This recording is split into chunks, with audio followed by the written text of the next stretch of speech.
성부와 성자와 성령의 이름으로 아멘. 주님께서 여러분과 함께 또한 사제의 영과 함께 루카가 전한 거룩한 복음입니다. 주님 영광 받으소서. 그때 세리들과 죄인들이 모두 예수님의 말씀을 들으려고 가까이 모여들고 있었다. 그러자 바리사이들과 율법학자들이 저 사람은 죄인들을 받아들이고 또 그들과 함께 음식을 먹는군 하고 투덜거렸다. 예수님께서 그들에게 이 비유를 말씀하셨다. 어떤 사람에게 아들이 둘 있었다. 그런데 작은 아들이 아버지, 재산 가운데에서 저에게 돌아올 몫을 주십시오 하고 아버지에게 말하였다. 그래서 아버지는 아들들에게 가산을 나누어 주었다. 며칠 뒤에 작은 아들은 자기 것을 모두 챙겨서 먼 고장으로 떠났다. 그러고는 그곳에서 방종한 생활을 하며 자기 재산을 허비하였다. 모든 것을 탕진하였을 즈음 그 고장에 심한 기근이 들어 그가 곤궁에 허덕이기 시작하였다. 그래서 그 고장 주민을 찾아가서 매달렸다. 그 주민은 그를 자기 소유의 들로 보내어 돼지를 치게 하였다. 그는 돼지들이 먹는 열매 꼬투리로라도 배를 채우기를 간절히 바랐지만 아무도 주지 않았다. 그제야 제정신이 든 그는 이렇게 말하였다. 내 아버지의 그 많은 품팔이꾼들은 먹을 것이 남아 도는데 나는 여기에서 굶어 죽는구나. 일어나 아버지께 가서 이렇게 말씀드려야지. 아버지, 제가 하늘과 아버지께 죄를 지었습니다. 저는 아버지의 아들이라고 불릴 자격이 없습니다. 저를 아버지의 품팔이꾼 가운데 하나로 삼아 주십시오. 그리하여 그는 일어나 아버지에게로 갔다. 그가 아직도 멀리 떨어져 있을 때 아버지가 그를 보고 가엾은 마음이 들었다. 그리고 달려가 아들의 목을 껴안고 입을 맞추었다. 아들이 아버지에게 말하였다. 아버지, 제가 하늘과 아버지께 죄를 지었습니다. 저는 아버지의 아들이라고 불릴 자격이 없습니다. 그러나 아버지는 종들에게 일렀다. 어서 가장 좋은 옷을 가져다 입히고 손에 반지를 끼우고 발에 신발을 신겨 주어라. 그리고 살찐 송아지를 끌어다가 잡아라. 먹고 즐기자. 나의 이 아들은 죽었다가 다시 살아났고 내가 잃었다가 도로 찾았다. 그리하여 그들은 즐거운 잔치를 벌이기 시작하였다. 그때 큰 아들은 들에 나가 있었다. 그가 집에 가까이 이르러 노래하며 춤추는 소리를 들었다. 그래서 하인 하나를 불러 무슨 일이냐고 묻자 하인이 그에게 말하였다. 아우님이 오셨습니다. 아우님이 몸 성이 돌아오셨다고 하여 아버님이 살찐 송아지를 잡으셨습니다. 큰아들은 화가 나서 들어가려고도 하지 않았다. 그래서 아버지가 나와 그를 타이르자 그가 아버지에게 대답하였다. 보십시오. 저는 여러 해 동안 종처럼 아버지를 섬기며 아버지의 명을 한 번도 어기지 않았습니다. 이러한 저에게 아버지는 친구들과 즐기라고 염소 한 마리 주신 적이 없습니다. 그런데 창녀들과 어울려 아버지의 가산을 들어먹은 저 아들이 오니까 살찐 송아지를 잡아주시는군요. 그러자 아버지가 그에게 일렀다.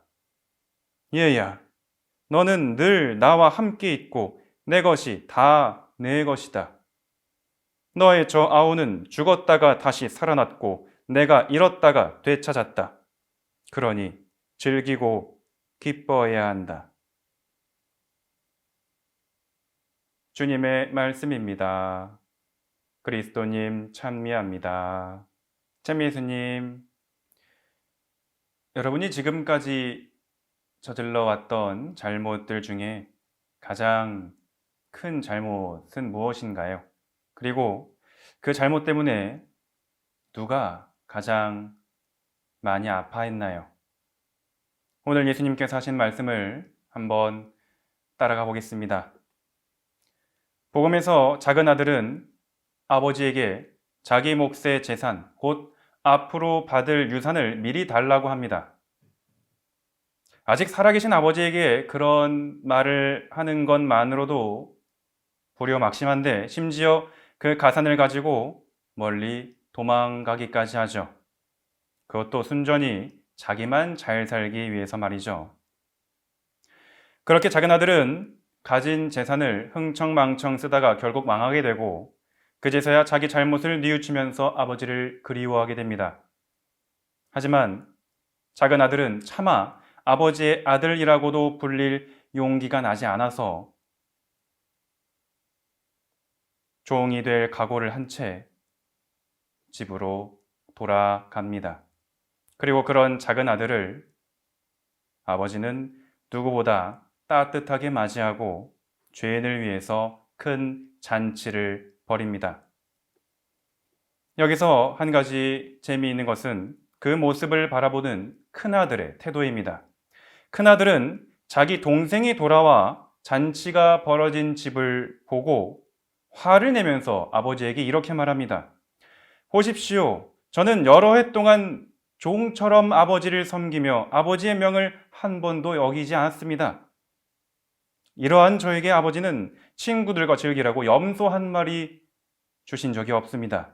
그런데 창녀들과 어울려 아버지의 가산을 들어먹은 저 아들이 오니까 살찐 송아지를 잡아주시는군요. 이렇게만 들으면 큰아들의 심정도 어느 정도는 이해가 가는 것 같습니다. 아무래도 서운하지는 않을 수는 없겠죠. 그런데 과연 큰아들의 말대로 아버지는 큰아들을 그렇게 정말 홀대하였을까요? 복음의 초반부로 돌아가서 작은 아들이 처음 아버지에게 재산을 요구하였을 때 아버지는 분명 아들들에게 가산을 나누어 주었다고 복음은 전합니다. 그러니까 작은 아들뿐만이 아니라 큰아들도 그때 어마어마한 재산을 이미 받은 것이죠. 적어도 아버지는 큰아들을 차별한 적이 없습니다. 그러나 큰아들은 자기 동생을 아우라고 부르지 않고 저 아들이라고 부르면서 동생으로 인정하지 않습니다. 오히려 동생을 멸시하고 거부하죠. 친동생이지만 그의 입에서는 단 한 번도 아우라는 표현이 등장하지 않습니다. 그런 큰아들에게 아버지는 말합니다. 너의 저 아우는 죽었다가 다시 살아났고 내가 잃었다가 되찾았다. 그가 너의 친동생임을 그리고 사랑으로 감싸 안아야 하는 존재임을 큰아들에게 상기시켜 주는 것입니다. 우리는 하느님을 믿으면서도 인간이기 때문에 많은 잘못을 지으면서 살아갑니다. 부족한 만큼 부족한 모습을 많이 보이게 되죠. 그리고 때론 나의 그런 잘못들이 나 자신을 옭아맬 때가 있습니다. 내 잘못으로 인해서 주위 사람들이 나에게 손가락질하고 친구들이 나를 욕하고 심지어 가족들조차 나에게 등을 돌릴 때가 있습니다. 그러나 한 가지 분명한 사실은 사람들이 나를 두고 뒤에서 수군대고 형제마저 나를 버릴지라도 세상에 단 한 분만큼은 오로지 나의 편이라는 사실입니다. 온 세상이 나를 버린다 할지라도 내가 진심으로 잘못을 뉘우치고 용서를 청한다면 나의 아버지이신 바로 그분만은 오로지 나의 편입니다. 그것이 우리 신앙인이 믿는 그리고 따르는 희망이겠죠. 세상의 주인이신 하나님께서 나를 누구보다 사랑하고 계신다는 것. 작은 아들을 따뜻하게 맞이해주는 아버지처럼 그분만큼은 어떤 일이 있어도 나를 버리지 않으신다는 것. 우리는 그런 아버지를 믿고 따릅니다. 여러 가지 문제들, 특히 코로나 바이러스 때문에 미사와 고해 성사를 드리지 못하면서 우리의 마음이 점차 아버지로부터 멀어질 수도 있습니다. 복음 속 작은 아들이 그러했던 것처럼 말이죠. 그러나 마찬가지로 작은 아들이 그러했던 것처럼 두려움을 이기고 아버지께 다시 돌아가려 애쓴다면 분명 우리도 아버지께서 주시는 그 수많은 은총을 받게 될 것입니다. 아멘. 강복 드리겠습니다. 주님께서 여러분과 함께 또한 사제의 영과 함께 주님께 간청하는 이들의 기도에 자비로이 귀를 기울이시어 주님 뜻에 맞는 것을 청하고 바라는 것을 얻게 하소서. 우리 주 그리스도를 통하여 비나이다. 아멘. 전능하신 천주 성부와 성자와 성령께서는 여기 모인 모든 이들에게 강복하소서. 아멘. 주님을 찬미합시다. 하느님 감사합니다.